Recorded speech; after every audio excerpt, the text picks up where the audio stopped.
Hello, YNABers. My name is Jesse Meekum, and this is podcast number 467 for YNAB, where we teach you 4 rules to help you stop living paycheck to paycheck, get out of debt, and save more money. Today, we're going to take a little bit of a detour, though, and we're going to answer a question that we get all the time, and it is related to how you get a job here at YNAB. And we're at the start of the year, and good budgeters that we are, we look ahead and we think, how do we get this job done? And what do we need to do it? And usually, we need people. Really, really, really awesome people. And there is nobody better in the business at finding awesome people than our very own Emma, who is in charge of so much. But I'll just say this. There isn't anyone here at YNAB that has been more instrumental in hiring. And I would say there isn't anyone in many businesses that has done more hiring than Emma has. And not only has she done a lot of it, but she is just crazy good at vetting and figuring out and filtering and finding the perfect people to have join our team. So I had a little chat with Emma last year, and I asked her, well, how did you get a job here at YNAB? And she had some pretty good insights, being the one that basically knows it all on the things that you would want to know before you threw your hat into the ring. So we aren't going to talk about budgeting today, but we're going to answer a question that we get asked all the time. How do you get a job with YNAB with our very own Emma? Introduce yourself. Tell everyone on the podcast or listening to the podcast who you are and what you do here at YNAB, maybe how long you've been here as well. So I am Emma. I have been at YNAB for 4 years. So it was August of 2016. I started as a part-time support specialist. It sounded like a cool job. It sounded like a great team. And within a couple of weeks, I was totally sold, over the moon, loved YNAB, never wanted to leave. So then maybe 6 months after starting, I came on board doing hiring and onboarding, so training for our support team, and did that for a while. And then we kind of realized in the last year that it'd be much better served to have one person really own the hiring aspect for support and one person really own the onboarding aspect, because they're both so big. And it was kind of to a point where it wasn't something that one person could do very well. Yeah. So then I moved over just this year, actually, to the operations team. So I sit in the ops team, but I really serve the support team. So I do all the hiring, really screening, interviewing, making offers, all that kind of stuff for our support team. And then I am there to assist them with HR questions. Maybe they have a question about benefits or 401k, or, they had a baby and they need to add that to something, do that kind of stuff. And then I also get to help make working at YNAB fun for everybody. So kind of helping with our annual retreats, or, You're kind part of of planning. swag debates now. Ooh. Yes, lots of swag talk. Wow. I know you probably talked with Emily about that. She's had. Oh no, I avoid it entirely. She's like, well, with swag. I'm like, stop, Emily, stop it. I don't want to hear it. So she's like, what color would you like? And I did tell her a color. And then she came back later and she's like, we won't be able to do that color. And I'm like, okay, why? What? You're just messing with my emotions now. But no, I actually am looking forward to the swag. Okay, you hire. I don't know how many support people you've specifically hired. I think most. Yeah, it's been a lot. And then I think basically most people since February of 2017.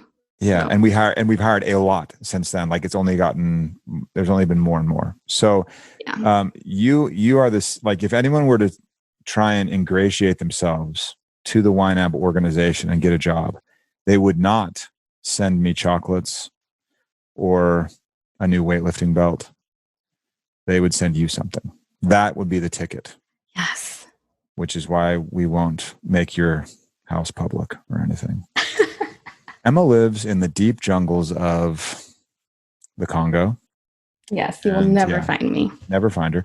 But although you have that, it's a lot to carry, which is why we had to move onboarding from, you were going as fast as you could go. And like you said it well, while still trying to do a good job. And then it was like, at some point it's too much. Probably at some point a few months before it was too much. And you just keep squeezing it out. Well, you ask yourself, you're like, is this just me? Like, is this, is this something where I'm just not capable of doing both of these things, but somebody else could? Like, am I in the right seat? But I kind of took a while to realize that it was a lot, and that team members would be better served as well. It wasn't just for me. It was they would get a better experience if they had an actual onboarding manager, not a hiring and onboarding manager. Yeah. And we're hiring almost all the time, I would say. Maybe little small breaks in between. With our last round for support people, how many candidates were we looking for? Oh, good question. So we tried something that we haven't done in a couple of years, which is we left the listing open for a while. And we kind of had a couple of internal dates, which we kind of was like, okay, this is group 1, this is group 2, this is group 3. And I think our goal was about, 6 people in each group. And I think we hit that, each time. So. And how many candidates are you dealing with if you want 6? Like, what's the pool look like? So for having it open for a couple of months, we got about, 2,000 apps. Oh, dear. About 2,000, maybe. Yeah, give or 1,800, 2,000, like the same problem, right? Yeah. Okay. And then the other day I texted you because, not texted you, I got a text and sent you info on a neighbor of mine who's, yes. He said, hey, my daughter applied. And I have a standard response now because that's not the first time that's happened, where I just say, hey, it's fierce competition. So usually if someone will tell me, then I can tell the hiring manager, you a lot of the time, hey, I know this person. That's kind of the end of it. Or I know this person that knows this person. And then maybe you give them, I don't know, make sure that you don't just fly through the cover letter. But beyond that, I don't feel like we do anything special. Yeah, it's really, it comes, we talk a lot about that sometimes. Like we used to kind of give referrals always a pass through the first round.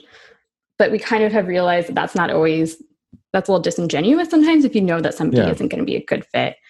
So we kind of, they might have a little bit of leeway. We might be a little bit more gracious on if they had a couple typos or something. But sometimes we have about, 20 referrals right now for a position we have open. And that's a lot. So, and that we kind of have to question some of them. So we're looking more closely at some of them.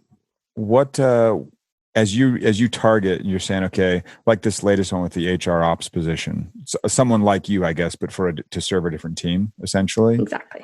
Yep. We have, let's call it 1,000 applicants because it's darn close. What are the stages, and then how many make it to each stage? Good question. So the first, obviously, everybody applies, and then the next stage is going to be what we call our CQ, our culture questionnaire. And it's this seemingly random list of questions. I think if you're kind of looking at it, you're like, what are these even trying to get at? But they're very specific takeaways that we look for. And so we move people onto that CQ stage. And then from there, we move people on to a couple rounds of interviews, kind of having them meet with different people that they'd be working with, get a good sense of their background, how they would fit on a team, what they would add to the team, all that kind of stuff. We're trying to figure out how many we want to move along to the CQ stage this time. Out of 1,000, what are you thinking? Like, what's your gut? Caitlin and I were talking yesterday. She's our HR gal, and we were thinking maybe 60. Oh, yeah. So, which is a lot. It's a lot CQs of reading. They're thorough. I mean, what are they? 20, 25 questions? I think we've shortened them a little bit. We've moved a couple of the questions from the CQ to the actual application. We have asked people to include it in their cover letter, but I think it's about 15 questions. So is someone expecting to take, if they make it through the CQ, and we probably should talk about it, or if they make it to that part, we're asking those kind of longer form questions, how much time would be a good gauge for them to know, like, I'm spending the right amount of time, the amount of time that Emma said I should be, kind of target? In the email where we give the CQ, I think we say about an hour. I know when I got my CQ, I spent way more than an hour on it. I read and reread everything. I would say, like, depending on how fast, some people they like to just get it all out there and send it in. Those people can certainly do it in less than an hour. And some people really take a long time to think through it. I would not spend more than 2 hours on it. Okay. I think you're just stressing yourself out at that point. Okay. The answers should come, like, they're not tricky. Like, you should give answers that fit you. Like, the answers should come easily to that person. That's kind of a little bit of the point, I would maybe say. Yeah. Sometimes you can tell when people are, like, have answered the question in a way that they think you want to hear, but not in a way that's genuine. Yeah. how does someone make sure they have their best shot at getting to that CQ stage? Because we're going from 1,000 applicants and then we're eliminating 940. Yeah. So 6% make it. How do you get into that 6%? Like, what are just at least high level tips? I mean, I know you don't have like, oh, these 10 things and then you're in. Like, there's no way. But so every job at YNAB has the end of the job description says how to apply, and it kind of asks for your cover letter, kind of gives some end dates and all that kind of stuff. And it also includes some questions that we want people to answer. And my very first thing I do when I look at an application is see if they answer those questions. If they didn't, then they're not going to be moved forward. And if they did, then I kind of start to take a look. On the cover letter, make sure it's really good. Especially for support hiring, which is what I mostly am hiring for. It's a job of written communication. So you need to be a good writer. And so I really look for that. I can tell if it's a cover letter that you've used for a dozen other jobs that day. Mm-hmm. I can tell if it's a cover letter you found online. There's this one cover letter I see all the time. It starts the exact same way. Oh, jeez. And I every time I see it, I'm like, oh, no, never mind. Not going to move that person forward. It's really your opportunity to put your best foot forward and make sure you do that. So be a great writer, communicate well in your cover letter. Caitlin and I were talking the other day. It's not an automatic no, but we really don't love when people say like, dear sirs, or well, why? Like that, unpack that a little bit. Why does that rub you a little wrong? Like I can tell that you're resisting not liking it, but what's like the deal behind it? I think our job description is long. I love it. It's really long. You get a really good sense of our tone and our culture through our job description. If you dig in further and go to our blog, see any of our, weekly emails, anything like that, you see that we are not a dear sirs kind of company. Mm-hmm. And I think it's kind of, this is your opportunity to show that you can learn our style of writing at support, that you can be friendly in your communication. And I think starting off with dear sirs is a little bit antiquated and not mm-hmm. really in line with how we speak with each other and our users. And I think that's the biggest thing for me. So certainly not how we talk to our users. I mean, we aren't like, we straddle a line in support, and you did support for a long time. Like you grew up through that role. So this isn't new to you at all, but we straddle a line of like being professional, and also there's a little bit of a flavor of like, let's not take this all super seriously because mm-hmm. otherwise we might just go crazy, Exactly. So, and if there's some tension there that I think is fine to walk. There are times when I've seen people try too hard, because we're pretty folksy in that job description. Like as funny as you can make a job description, we try and throw a little funny into it. And I think it serves us well in standing out above the crowd from a recruiting standpoint, for us. But you can tell sometimes when someone's trying too hard the other direction, they're like, oh, they're all about this. So there's a tension, there's a balance between those two. That's totally takes a little bit of work. Interesting on that cover letter that you see again and again. Of course you would, because you've seen how many thousands of cover letters at this point? Too many. Yeah. Thousands. Yeah, too many. Yeah. How do you stay fresh on the job? Like, how do you give everyone the same look? You know what I mean? Good question. I find that I need to, one of the most important things for me is to not wait until near the end of the application deadline to start screening. I need to make sure I'm on top of it so that I'm not trying to all of a sudden get through 1,000 of them, within a couple of days. Yeah. So that's really important. I know when I need to take a step back and like go for a walk or, just go work on something else for a while. I find that like, it's a lot of reading. Mm-hmm. And I think I always find that my personal like reading and like outside of work goes down a lot when we're hiring, because I don't want to read at the end of the day. Yeah. I heard about these glasses, like these blue light glasses people wear. Yeah. They're supposed to keep your eyes. Too. Yeah. I don't know if that's a thing, but someone was swearing by it. They're like, oh yeah, this total, like, I'm not nearly as tired. They could be like your screening glasses, and somebody like, what kind of magic glasses are those? It's like, well, this tells me who gets the job and who doesn't. That'd be kind of cool. I should look into those.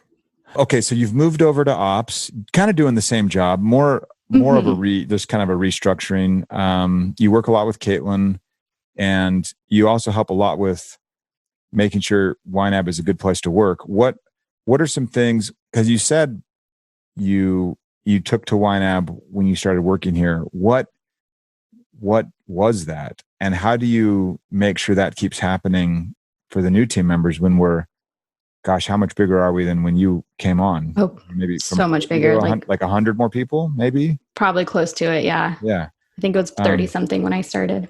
Yeah. So yeah, if you can remember, what was it where you said, oh, I like working here. Like, I like this place. And then let's take it one step further. How do you redo that for the 150th and 60th and 200th employee?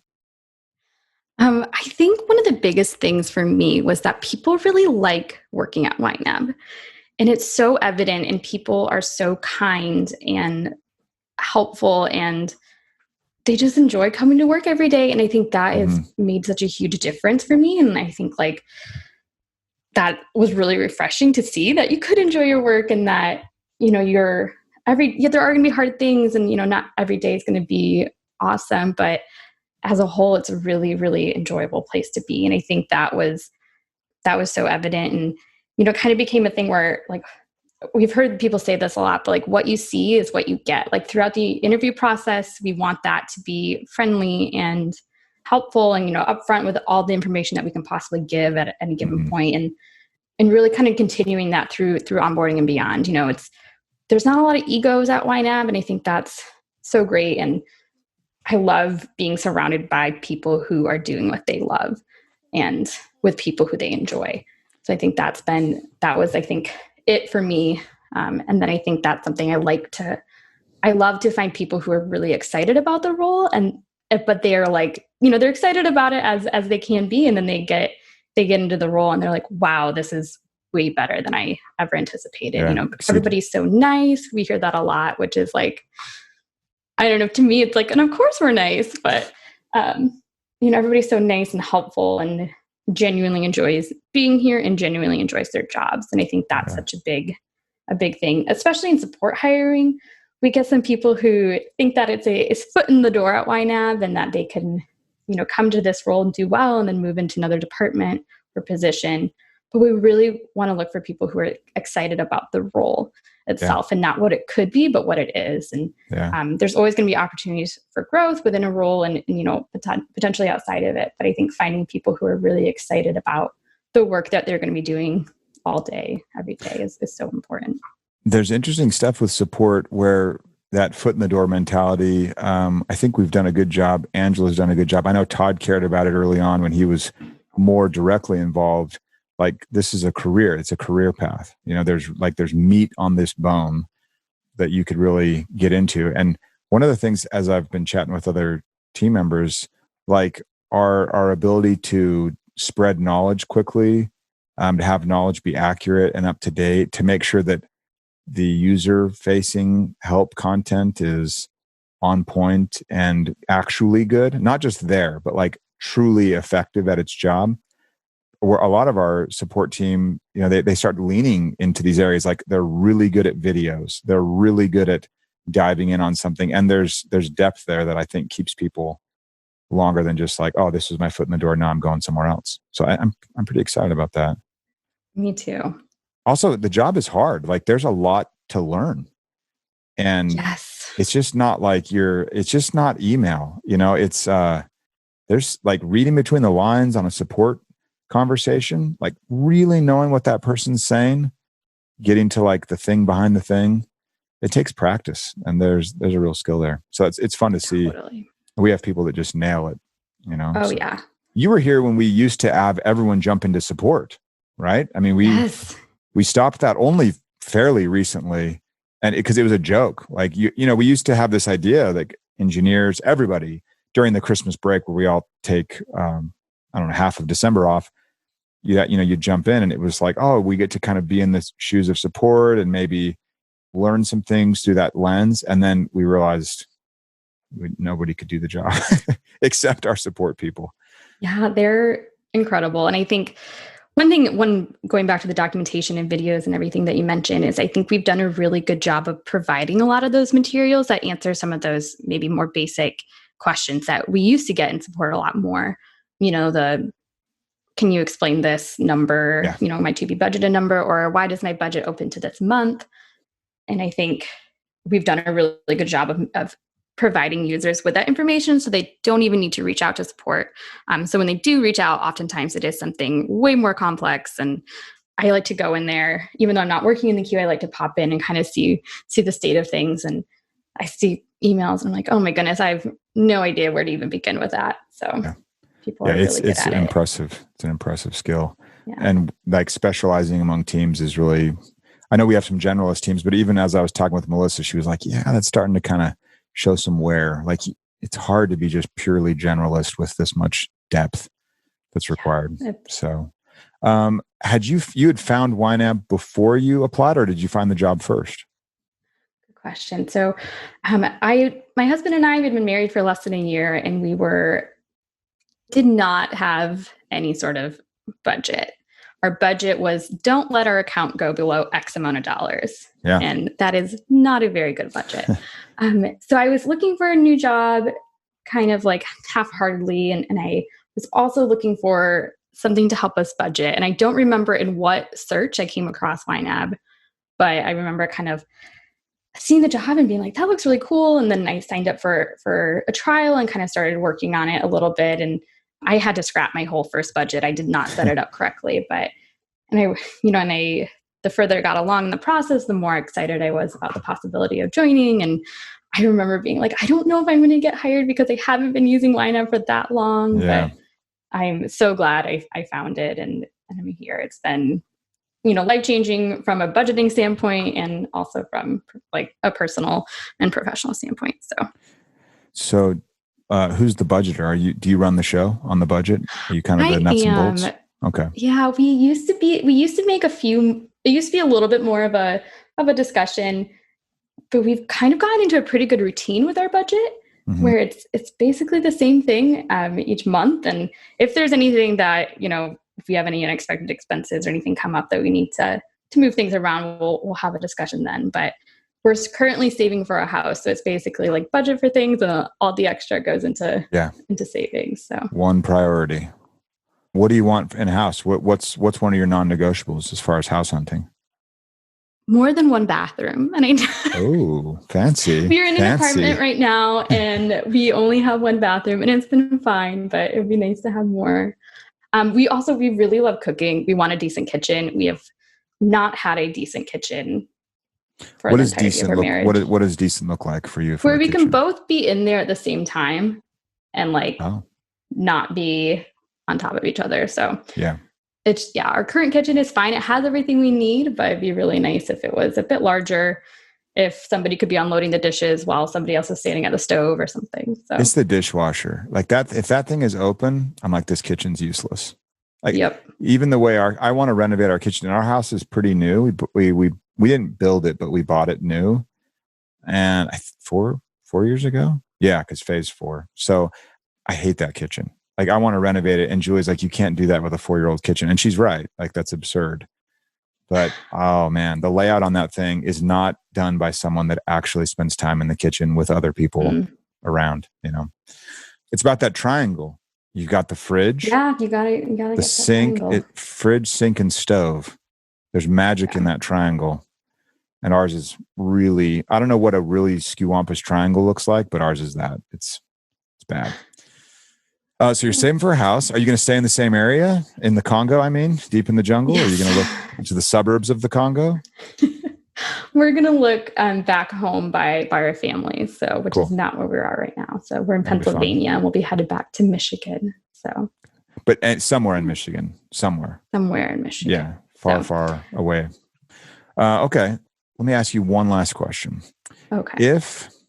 If you could just transfer knowledge from your brain to someone else's brain when they're just starting YNAB, what would it be? It's okay to not know everything. I think people at YNAB are really good at what they do. And I think that can be a little intimidating for new people sometimes. They see people who are, even sometimes people who started in the same, maybe you started in support with a group of 5 other people, and somebody else in your group is already answering emails that you don't know how to answer. Like, that's okay. Like, you'll get there as long as you're, working on it and talking to their manager about it and doing the work to get there. Like, that's okay, because maybe they have been using YNAB for not 20 years, for 10 years. Getting there. We're getting there. Yeah, I know it is. But I think, just knowing that, like, it's a lot of information that we're going to throw at you and nobody expects you to know it right away. Yeah. I remember kind of feeling a little bit like panicky and, because you have Jen on the team who can answer like anything. And I remember aspiring to be like her when I started at YNAB, and I was never like her in the queue because she's awesome. But it's definitely, there's a lot to know. So many documents. So much. That's good advice. I think that's good for everyone. Direction over speed is a thing I picked up from, I think, the Farnham Street blog, where that's kind of one of their principles, is it's so much more important to know the right direction than to be going fast. Really? We kind of have that I hope and feel that we have that vibe here. Like, I'd rather go a little slower and know we're in the right, we're on the right path than just mash the accelerator and hope, and that's the same as you grow in a role, right? Exactly. Slow and steady. Yeah. And we're patient. Like, you already made it through the ringer. Yeah. And so we're invested too. We want you to succeed. We aren't perfect. We don't always nail the hiring, but we're very, very good at it. So if you do make it this far, you're in, and you can kind of relax and take your time, literally your time, like what it takes for you. I give that advice a lot in welcome notes. It's like, hey, test is over. There's no like superhuman ramping up you're supposed to do, so I know that you aren't going to be that good at it early on, part of the game. Yeah. Nobody expects you to know those direct import emails your first week. Yeah. So. Oh, they scare me. Well, I spend a little bit of time in the queue, although I've been bad at it lately. I try and go in there and poke around and like answer one question, maybe 2 in an hour. And mostly I just kind of navigate, and it's crazy. I remember when when the queue was really busy, this was years ago, there would be 80 emails in a day. And that was like, whoa, that's a lot. So I wouldn't have a job because we wouldn't need to hire. There would be a lot of people that wouldn't have it. We'd have you doing very different things than support emails. That's for sure. We would redeploy. But it was crazy. But I just remember thinking like, oh man, this busy here. But one person should be able to get the queue answered every day. The questions were easier. There was different beast. So, but this is how we compete. Like, we compete through support, really. Totally. It's an incredible team. All right, Emma, that was it. The one and only. Well, thank you very much.